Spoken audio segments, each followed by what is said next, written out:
sommaire de cette édition, manifestation contre l'enseignement en Afrikaans dans une école à majorité blanche en Afrique du Sud.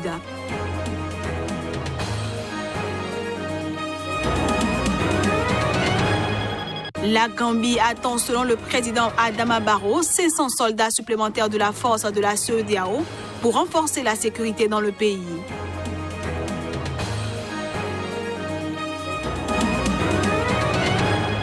Et puis en Côte d'Ivoire, une tonne d'ivoire et une tonne d'écailles de pangolin ont été saisies par les policiers de l'unité de lutte contre la criminalité transnationale organisée de la police ivoirienne.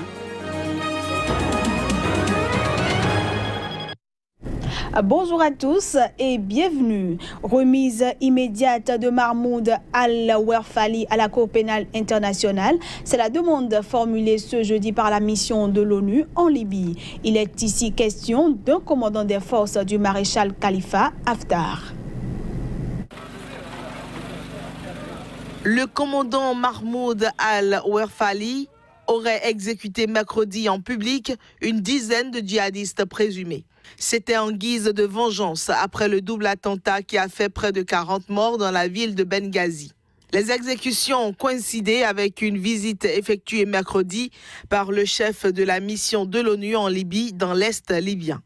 L'organisation de défense des droits de l'homme Human Rights Watch a indiqué de son côté ne pas être en mesure de vérifier l'authenticité de la vidéo ou des photos des exécutions.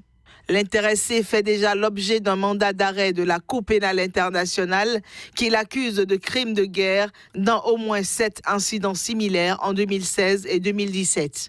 Mais les forces loyales à Khalifa Haftar avaient affirmé qu'il serait jugé par un tribunal militaire en Libye, semblant ainsi vouloir écarter la remise à la CPI. Deux autorités se disputent le pouvoir en Libye, un gouvernement basé à Tripoli et une autorité qui exerce son pouvoir dans l'Est avec le soutien du maréchal Haftar. Saisine de la justice gabonaise pour des actes de torture présumés en prison. C'est la défense d'un ex-député américano-gabonais qui a mené la démarche. L'homme est détenu depuis plus d'1 an et arrêté en marge des violences post-électorales d'août 2016 au Gabon. L'ex-député Bertrand Zibi Abégué a été torturé par des agents des services pénitentiaires. La plainte remise à la justice par les avocats indique que les agents l'ont flagellé à l'aide de câbles électriques ou de tuyaux de plomberie. À la base de ce déchaînement, la découverte d'un téléphone portable dans la cellule disciplinaire qu'il partage avec de nombreux autres détenus. D'après ses avocats, c'est la 3e fois que des actes pareils lui sont infligés. Une situation qui met en relief les mauvais traitements fréquents dans la prison de Libreville. Bertrand Zibi avait été arrêté le 31 août 2016, au moment où les violences post-électorales secouaient la capitale. Sa détention préventive dure depuis 18 mois. L'homme, qui possède aussi la nationalité américaine, est en effet poursuivi pour instigation aux violences et voies de fait ou encore détention d'armes à feu. Avant tous ces événements, l'ex-député gabonais avait démissionné du parti au pouvoir et rallié l'opposition en pleine campagne électorale pour la présidentielle du 27 août 2016. Parlons éducation à présent. Au Bénin, la Fondation Ajavon-Sébastien Germain et ses partenaires, notamment l'association Michel Gestin pour l'enfance, est allée de nouveau dans la commune d'Adjaouéré. Dans la localité, elles ont réalisé un module de 3 salles de classe avec bureaux et magasins entièrement équipés. La réception du joyau a eu lieu ce jeudi. Les images. À Adjaouéré, dans la commune de Deux-Plateaux, jusqu'à ce 25 janvier, voilà ce qui servait d'espace d'études pour ces écoliers de Bawété. Mais depuis ce jour, les conditions d'études ont pris autre tournure grâce à ce partenariat tripartite. La construction d'un module de classe dans un village est la plus belle manière d'encourager la scolarisation des enfants et de permettre au corps enseignant de travailler dans de meilleures conditions. Et c'est ce qu'ont si bien compris tous les partenaires engagés dans la réalisation de ce projet. Et le hasard a fait que deux personnes généreuses, portant tous les deux le prénom Michel, se croisent quelque part en France pour que cette infrastructure que nous inaugurons aujourd'hui soit une réalité. Ce joyau inauguré ce 25 janvier vient répondre à plusieurs préoccupations sociales, notamment la question de la mobilité des enfants exploités à des fins économiques. L'éducation étant la réponse la plus appropriée au travail des enfants dans les pays limitrophes, au phénomène de Vilo-Mégon, à la traite des enfants, il est apparu judicieux à nous de solliciter l'aide de nos chers partenaires pour la construction de cette infrastructure éducative pour faire de l'EPP de Bawété Centre une école entière. Je voudrais surtout insister sur le rôle des parents. Les parents doivent savoir que la place de l'enfant, ce n'est pas dans les champs, ce n'est pas sur les chantiers, c'est à l'école. Voilà. Il semble avoir compris ici, mais on ne le répétera jamais assez. Depuis peu, outre les infrastructures mobilières et immobilières, la Fondation Ajavon Sébastien Germain et ses partenaires offrent du matériel sportif aux établissements scolaires. À Bawété, ce matériel a été testé. Quand je vois ces gamins qui ont joué là tout à l'heure, je me dis il y a de la qualité dans le football, il y a de la qualité dans le sport chez les Béninois. Vous avez vu l'engouement des, je sais pas si c'était les papas, les professeurs, mais on avait l'impression que c'était un match de première division. Personne ne voulait perdre, ça c'est important. Que personne ne perde, tout le monde veut gagner. D'autres villages, communes et départements du Bénin attendent impatiemment la visite de ces généreux bienfaiteurs qui, pour soulager les peines des femmes dans leur corvée d'eau, qui, pour régler la question des parturientes, et qui d'autres encore, pour venir en aide aux enseignants travaillant dans des conditions précaires. La décision d'enseigner en afrikaans fait couler de l'encre et de la salive en Afrique du Sud. Dans une école à majorité blanche, une manifestation a été enregistrée. C'est dans un lycée au sud de Johannesburg, en Afrique du Sud, que se pose le problème depuis des jours. En effet, des parents résidents des alentours désirent absolument inscrire 55 élèves anglophones, noirs pour la plupart, à l'établissement public secondaire le plus proche de chez eux. Le hic, c'est que dans cette école, l'enseignement se fait exclusivement en afrikaans. Langue des premiers colons, elle symbolise pour beaucoup l'oppression de la minorité afrikaneur sur le reste du pays du temps de l'apartheid.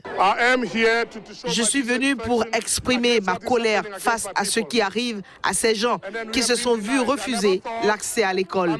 Je n'aurais jamais cru. Je suis activiste, je suis leader étudiant, je suis enseignant de profession. Je n'aurais jamais pensé que 42 ans après le soulèvement de Soweto en juin 1976, notre nation et notre peuple devraient encore se battre contre l'afrikaans. Nous voulons que cette école puisse accueillir tous les Sud-Africains de ce pays, qu'elle prenne en compte tous les Sud-Africains. Il y a 20 ans, nous avons dû mettre nos enfants à l'école à 7 ou 8 kilomètres. Même aujourd'hui, alors que mes enfants sont mariés et parents à leur tour, mes petits-enfants ne peuvent pas étudier ici. La langue est utilisée comme un prétexte pour exclure nos enfants de l'école.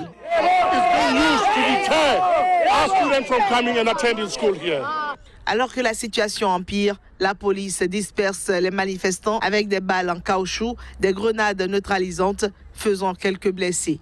Au total, des dizaines de personnes ont été arrêtées depuis le début des hostilités. Ce journal se poursuit en Gambie afin de renforcer la sécurité dans son pays. Le président Adama Barrow a dit ce jeudi attendre l'arrivée de 500 soldats supplémentaires d'ECOMIG, la force ouest africaine en Gambie. Et ce, 1 an après le départ en exil de son prédécesseur, Yaya Jammeh.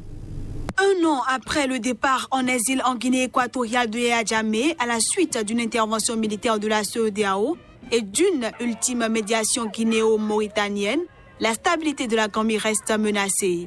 En évoquant la force de la communauté économique des États de l'Afrique de l'Ouest, dont le mandat prolongé à plusieurs reprises court jusqu'en mai 2018, Le président Adama Barrow a déclaré lors d'une conférence de presse attendre toujours 500 soldats. Preuve des failles persistantes dans le pays, 2 généraux de Yaya Jammeh qu'il avait suivis dans son exil ont réussi à entrer récemment au pays sans être inquiétés à l'aéroport de Banjul.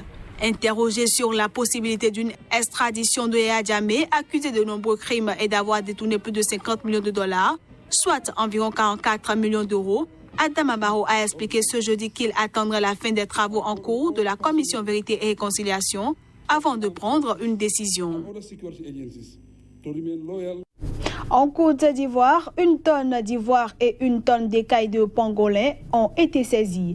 L'annonce a été faite ce mercredi par l'Organisation de défense de la nature Eagle, qui a précisé que 6 personnes avaient été arrêtées. Vous avez là 600 kilos d'ivoire qui étaient prêts à être exportés vers le Vietnam. Vous avez 600 kilos d'écailles de pangolin qui devaient aussi aller en Asie. Voilà. Et donc, vous avez là le fruit d'un trafic qui rapporte gros aux trafiquants en Côte d'Ivoire et donc qui plombe l'économie ivoirienne. Que nous sommes déterminés, tout le gouvernement est déterminé, en collaboration avec nos partenaires extérieurs, pour que cesse ce genre de trafic en Côte d'Ivoire.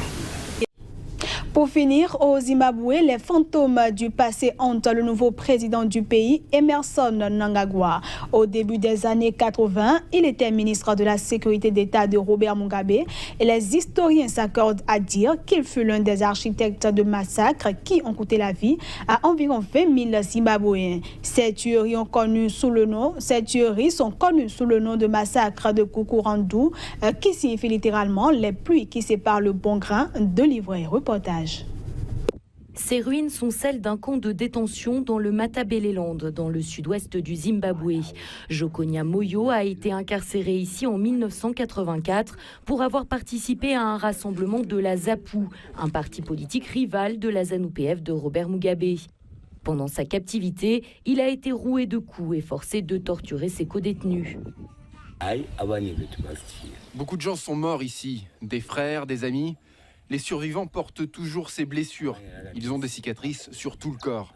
Imaginez ce que c'est d'être fouetté avec des ronces, les épines qui restent plantées dans votre corps.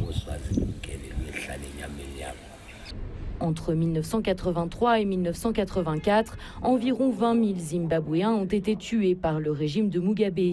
Des hommes, des femmes et des enfants majoritairement issus de l'ethnie Ndebele. Cette répression de l'opposition est connue sous le nom de massacre de Gukurahundi. Quand nous sommes arrivés à Balagwe, nous avons trouvé des fosses communes. Il y avait eu tant de morts ici que partout où nous posions les pieds, le sol était glissant à cause des mares de sang. Depuis la chute de Robert Mugabe en novembre 2017, la parole des survivants se libère. Ils demandent que la justice leur soit rendue et interpellent directement le nouveau président Emmerson Mnangagwa. À l'époque des massacres, il était ministre de la Sécurité d'État. Aujourd'hui, il rejette toute responsabilité personnelle. Nous ne supplierons pas Mnangagwa de s'excuser ou de nous dédommager. Nous n'avons rien à lui dire de plus. Nous savons quel a été son rôle dans le massacre de Gukurahundi. Il était là et il a du sang sur les mains.